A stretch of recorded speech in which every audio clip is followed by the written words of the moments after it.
So as a property investor myself and someone who works with overseas real estate investors and someone who actually manages their portfolio of property with my team, I'm often asked, Danny, how do you go about not only maximizing the rent on those properties and managing those properties, but also how do you go about avoiding getting ripped off as a foreign buyer here in the UK? Some of my best tips when it comes to managing properties here in the UK from overseas. But make sure you stay to the end of the video because I'm also going to be sharing with you some massive mistakes that you should avoid. Hey guys, my name is Danny Valencia and what I do here is I help property investors diversify their portfolio. Now we have a lot of content about buying real estate here in the UK, and what I want to talk to you specifically today is about buying property investment here from overseas.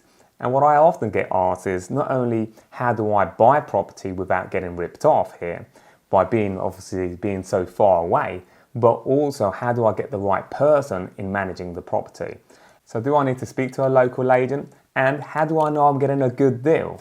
So first up, the big question is going to be, is right now in the UK a good time to buy property investment? Now, there is a lot of noise in the media with regards to landlords exiting the market and selling in the masses. And there is some truth to this. Of course, media also wants to sell a lot of paper.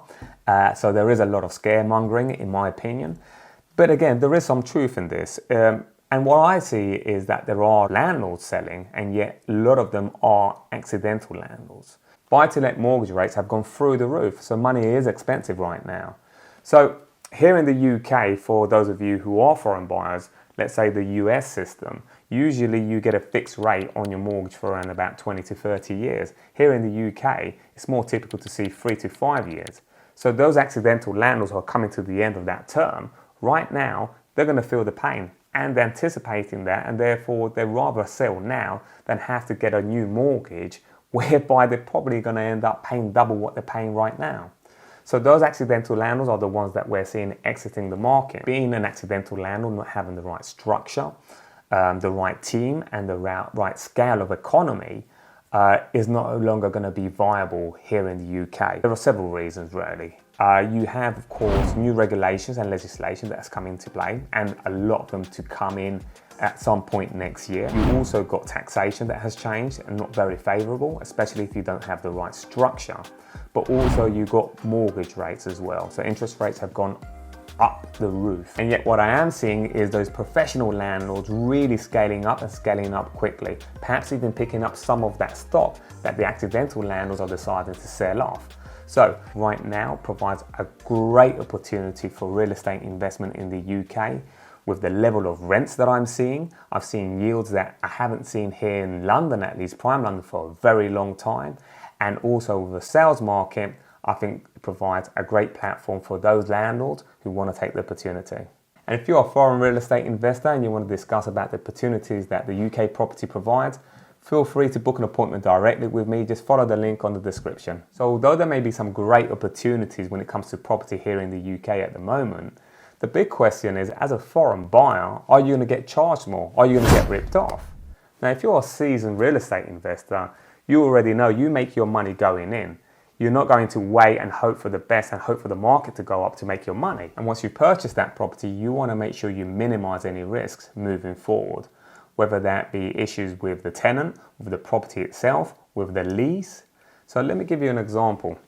We had a foreign buyer that had been introduced to us from one of our clients. Now, he already owned the property, he had purchased a property 4 years ago, and he had several problems with that property, starting with the tenant, the lease, but also he was a negative equity. So we went in there, we took a look at the property, and absolutely, there was problems with the tenants because the managing agent who had been recommended by the agent who helped him purchase the property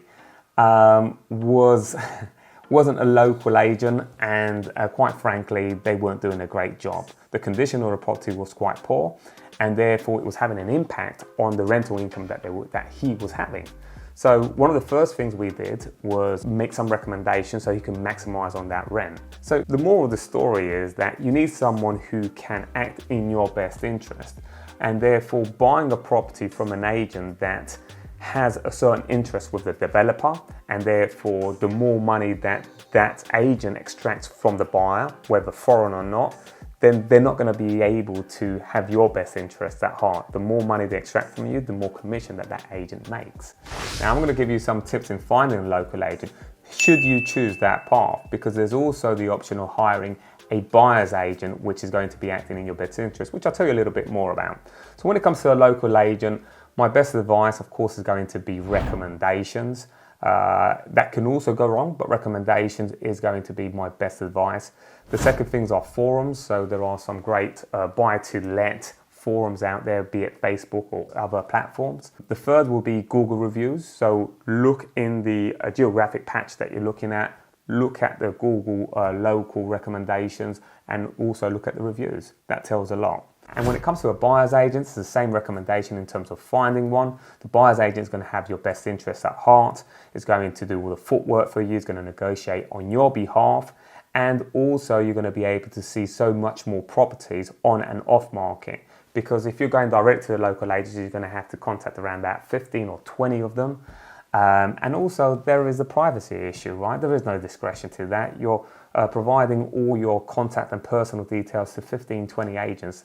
Having a buyer's agent will just streamline everything.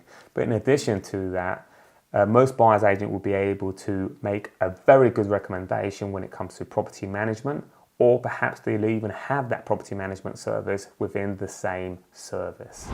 So typically the service that a letting agent will provide here in the UK is going to be a let only, rent collection, and managing your property. Let only, quite simply, is going to be that that agent will do everything in terms of the marketing, the viewings, finding that tenant for you, doing all the contracts. Once all the contracts are signed, that agent then takes a step back and lets you deal with everything else. Now, in addition to that, you've got the rent collection. They may also add the rent collection to that, but when it comes to any property management issues, they won't deal with anything else. Typically for let only, an agent can charge you anything between 8 to 10% plus VAT. When it comes to managing the property, it could be 5% in addition to that 10% of letting. Now, the way that they take these fees, it can be so different with different agents. And when it comes to a let only fee, it's going to be around about 8 to 10% of the annual rent. Now, typically the agent will take this all in advance from the very first month of the rent. When it comes to management, the agents tend to take that on a monthly basis. So let's say the letting fee and the managing fee comes up to £3,000. They won't take the £3,000 up front. What they'll do, they'll take it on monthly installments, and they'll do that by deducting that from your monthly rent. And they'll deal with everything from management, collecting the rent, any issues or complaints from the tenants, absolutely everything. So here are 5 mistakes to watch out for. So first up is lack of local knowledge. Make sure you do get an agent that is familiar with the area, not necessarily only the neighbourhood, but just the district, which we call here boroughs. Just because some of the best contractors, in my opinion, come from the same boroughs or the neighbourhoods, they can be quick to respond. But also, moving away from a managing point of view, you also have the renter point of view. They're going to be familiar with the local market. When it comes to marketing your property, they're going to have a better chance of getting you a better rent. But also, just from a valuation point of view, you know, you can have rental properties on one road and have something just literally 5 minutes away. It doesn't necessarily mean that the rentals are going to be the same. Here in London, at least, that can vary, even if it's just 1 or 2 free rows around the corner. And that brings us into poor communication, which having an unresponsive agent can be the worst thing, whether that's with a tenant, a contractor, or a landlord. Now, you can have a minor issue with a tenant, but if you have an agent that's unresponsive, that can very quickly escalate, and getting that relationship back can be very, very challenging. So my advice is, of course, have a conversation with the agents that you're looking to choose. Have several conversations with them. See how responsive they are, and just go with your gut feeling. I mean, my granddad always used to say to me, "Grandson, with the quality of your breakfast, you know exactly what you're going to get for the quality of your lunch." So if they're unresponsive at the very beginning of your interaction with that agent, you can bet that probably that's the way it's going to be with them throughout, and that's the way that the tenants and the contractors that are going to be working with them is going to be the same. High pressure tactics from agents. Now, I'm all for proactive agents. Really, perseverance is a skill and a quality that I admire.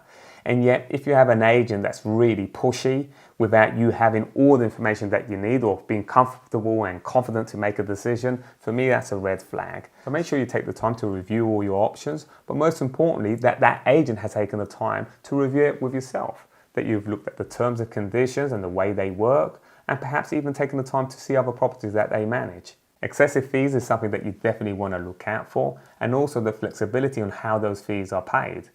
Again, typically letting and management is going to cost you anything between 15 to 18%.